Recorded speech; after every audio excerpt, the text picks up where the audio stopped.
उद्धव ठाकरे गटाचे आमदार अपात्र ठरणार. शिंदे गटाच्या याचिकेवर न्यायालयात आज सुनावलं.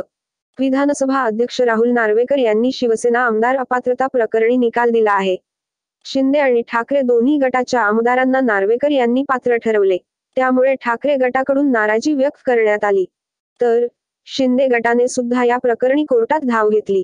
शिंदे गटाचे आमदार भरत गोगावले यांनी ठाकरे गटाच्या आमदारांविरोधात मुंबई उच्च न्यायालयात याचिका दाखल केली.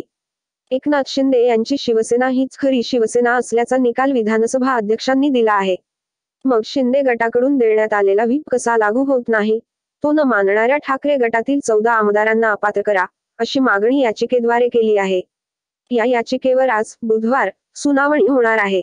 उद्धव ठाकरे नार्वेकरांच्या निकालाची चिरफाड. शिवसेनेचा पुनर्जन्म, जनता न्यायालयाचा मास्टर स्ट्रोक यशस्वी. भरत गोगावले यांच्याकडून विधानसभा अध्यक्षांच्या निकालाला आव्हान देण्यात आले आहे. 2 दिवसांपूर्वी गोगावले यांनी याचिका दाखल केली होती. ठाकरे गटाकडून सुप्रीम कोर्टात धाव घेत विधानसभा अध्यक्षांच्या निर्णयाविरोधात याचिका करण्यात आली आहे. त्याच धर्तीवर शिंदे गट देखील न्यायालयात गेला आहे. आपणच खरी शिवसेना आहोत, मग आपला व्हीप कसा लागू होत नाही, असा सवाल करत एकनाथ शिंदे गटाकडून ठाकरेंच्या 14 आमदारांना अपात्र करण्याची मागणी करण्यात आली आहे. शिंदे गटाकडून ठाकरे गटाचे आमदार अपात्र करण्यासंदर्भात जी याचिका आहे, त्यामध्ये 16 आमदारांमधील आदित्य ठाकरे आणि ऋतुजा लटके यांची नावे वगळण्यात आली आहेत. त्यामुळे जर ठाकरे गटातील आमदार अपात्र ठरले तर या दोघांची नावे शिंदे गटाच्या याचिकेत नसल्याने त्यांना अपात्र ठरवता येणार नाही. राजकारणातील महत्त्वाच्या बातम्यांचे अपडेट्ससाठी सरकारनामाचे अधिकृत व्हॉट्सअप चॅनल फॉलो करा.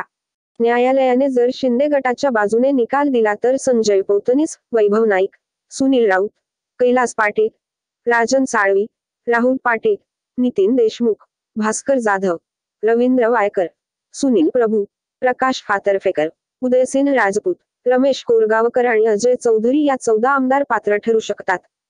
ठाकरे गटात 16 आमदार आहेत. त्यातील 14 आमदार अपात्र ठरले तर अवघे 2 आमदार उद्धव ठाकरे गटात राहतील. मात्र ही याचिका उच्च न्यायालयात असल्याने ठाकरे गटाकडे सुप्रीम कोर्टात जाण्याचा पर्याय आहे. त्यात ठाकरे गटाकडून देखील विधानसभा अध्यक्षांच्या विरोधात आधीच सुप्रीम कोर्टात याचिका देखील दाखल करण्यात आली आहेत.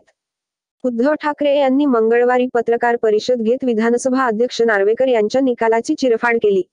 आपण जनतेच्या न्यायालयात जाणार असल्याचे उद्धव ठाकरे यांनी स्पष्ट केले आहे. त्यामुळे भरत गोगावलेंच्या याचिकेवर सुनावणी महत्त्वाची मानली जात आहे. या सुनावणीत जर शिंदे गटाला दिलासा देत ठाकरेंच्या विरोधात निकाल दिला तर तो ठाकरे गटासाठी मोठा धक्का ठरू शकतो. उच्च न्यायालयात ही याचिका असल्याने न्यायालय आमच्या बाजूने आहे, अशी प्रचाराची संधी देखील शिंदे गटाला मिळू शकते.